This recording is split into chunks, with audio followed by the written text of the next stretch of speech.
Students, welcome to my channel student life. आज मैं आपके साथ साइकोलॉजी 101 के लेक्चर्स स्टार्ट कर रही हूँ। आज फर्स्ट लेक्चर है, इंट्रोडक्टरी लेक्चर है। इसमें देखते हैं क्या है कि वो आपको बता रहे हैं कि साइकोलॉजी क्या है। 1897 में साइकोलॉजी की फर्स्ट लेबॉर्ट्री को तामीर किया गया और इस पे रिसर्च और वर्क शुरू किया गया। उसके बाद क्या, theoretical perspective of psychology. Psychology का बेसिकली मकसद क्या है? इसका क्या मकसद होता है कि आपने रवैयों को समझना होता है, सोशल कल्चर को समझना होता है, और अगर कोई मेंटली डिसेबिलिटी है तो आपने उसको समझना होता है, एबनॉर्मलिटी को समझना होता है। इसमें ये आपका सारा इंट्रोडक्टरी लेक्चर है, मतलब फर्स्ट इंट्रोडक्शन है साइकोलॉजी का फुल, कि आप इसको स्टडी क्यों करते हैं, कि आपने देखना होता है कि आप नॉर्मली लोगों के बिहेवियर को समझ सकें।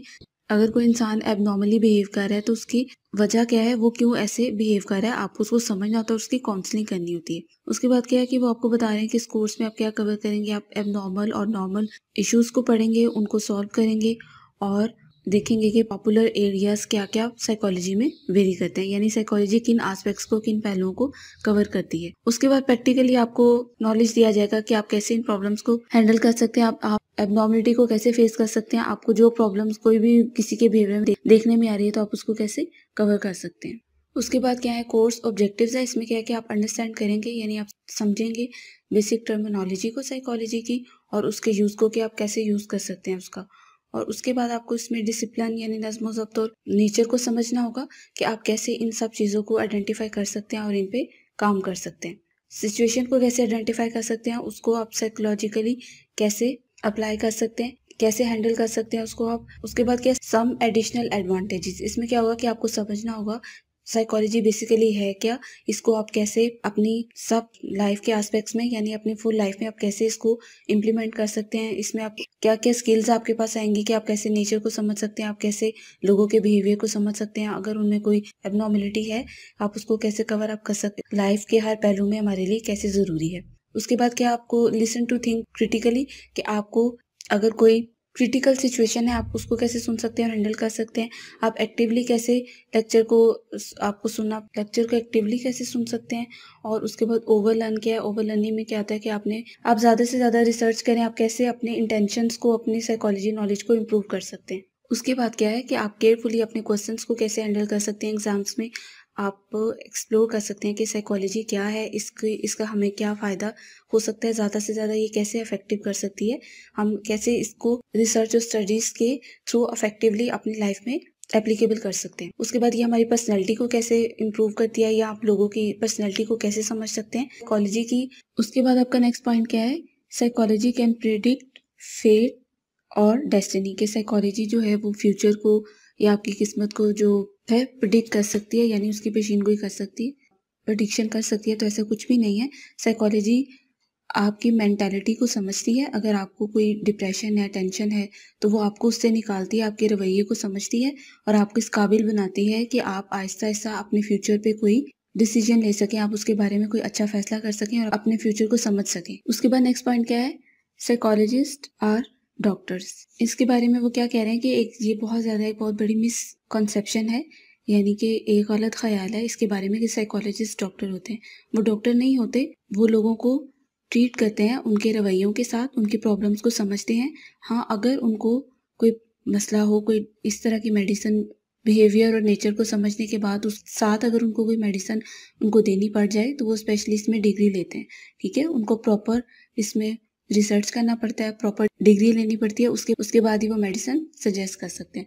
अदरवाइज साइकोलॉजिस्ट जो होते हैं वो मेडिसिन नहीं सजेस्ट करते, वो आपको आपकी मेंटालिटी के हिसाब से डील करते हैं। नेक्स्ट पॉइंट में उसने ये बात कर दी कि साइकोलॉजिस्ट गिव मेडिसिन। साइकोलॉजिस्ट जो है वो आपको मेडिसिन दे सकते हैं, लेकिन बहुत ज़्यादा रिसर्च के बाद जब वो इस स्टेज पे पहुंच जाएं या वो इस प्रोफेशनल डिग्री वो ले लें मेडिसिन की, ताकि उनको रेकमेंड करना आ जाए कि इस पेशेंट को कौन सी मेडिसिन सूट कर सकती है। उसके बाद क्या डेफिनेशन है कि साइकोलॉजी है वो एक प्रॉपर साइंटिफिक स्टडी है बिहेवियर की और मेंटल प्रोसेस की। ठीक है, आपने इस डेफिनेशन को अच्छे से याद करना है, क्योंकि किसी भी बुक की एक डेफिनेशन आपको अच्छे से ज़रूर आनी चाहिए। सो इसकी ये जो प्रॉपर डेफिनेशन है ये आपको ज़रूर याद करनी है। उसके बाद इसमें क्या है कि साइकोलॉजी के मेन गोल्स क्या होते हैं, ऑब्जर्वेशन करना होता है, अपने डिस्क्रिप्शन करनी होती है उसकी, उसको समझना होता है, अंडरस्टैंडिंग, एक्सप्लेनेशन, उसकी वजाहत देनी होती है, प्रिडिक्शन करनी होती है। और क्या होता है, control of human behaviour and mental process, कि आपने इंसानी रवैयों को और मेंटल प्रोसेस को आपने कंट्रोल करना होता है, यानी आपको उस पर समझ होनी चाहिए।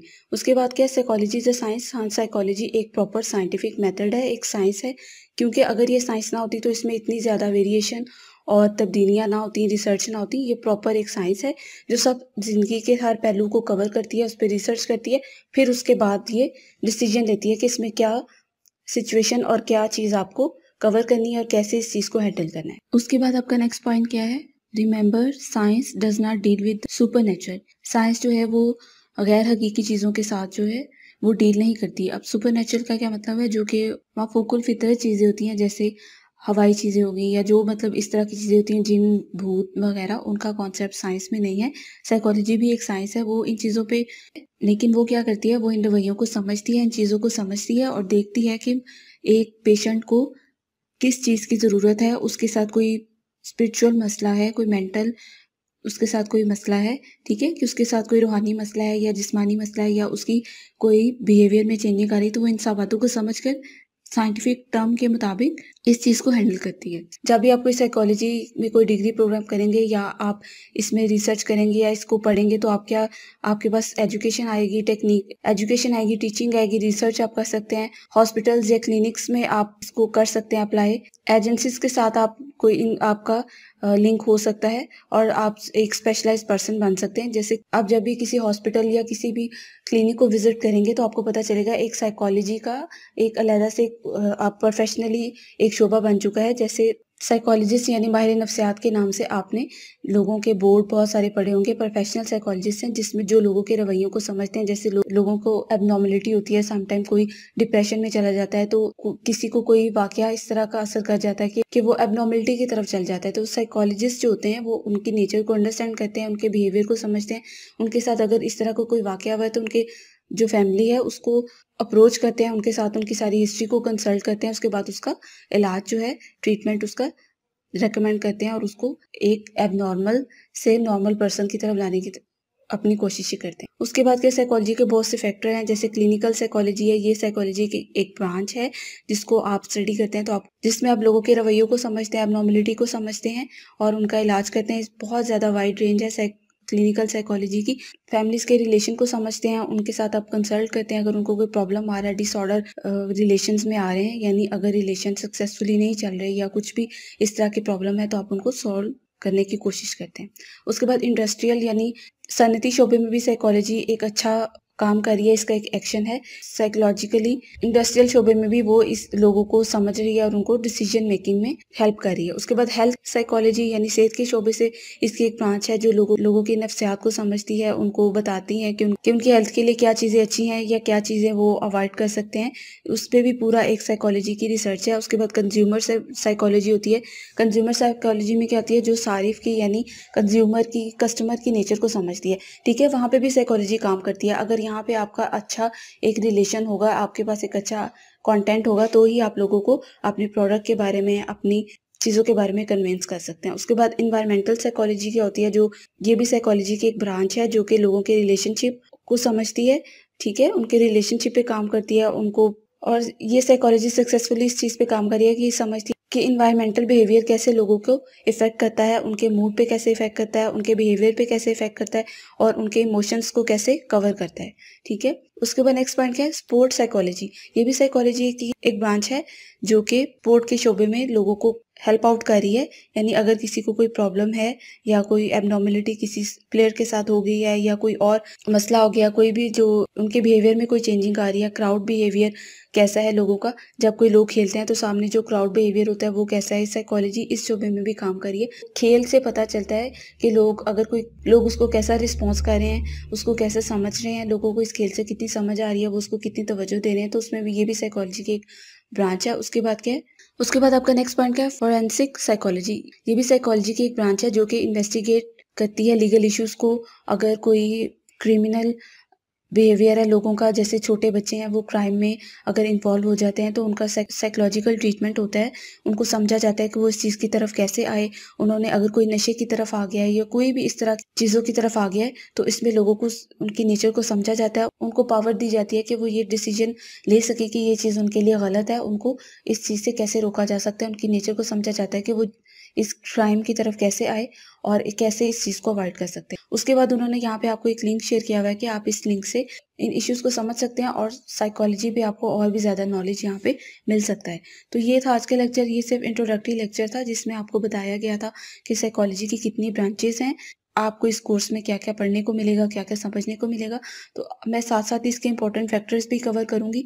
तो सबसे पहले आपने इसमें एक डेफिनेशन याद करनी है, ठीक है? और उसके बाद आपने साइकोलॉजी की जो ब्रांचेज़ हैं, आपने उनको याद करना है, ठीक है? जैसे क्लिनिकल साइकोलॉजी है, सपोर्ट साइकोलॉजी है, ये जो भी ब्रांचेज़ यहाँ पे कवर हुई हैं, आपने उनको माइंड में रखना है। कितने पॉइंट है और उनकी एक-एक लाइन की आप डेफिनेशन याद करें कि क्लिनिकल साइकोलॉजी क्या होती है, इंडस्ट्रियल साइकोलॉजी क्या है, health psychology, consumer environmental, sport और फोरेंसिक साइकोलॉजी क्या होती है। इनकी एक-एक डेफिनेशन आपको याद होनी चाहिए और बस इसके अलावा इसमें कुछ भी इम्पोर्टेंट नहीं है।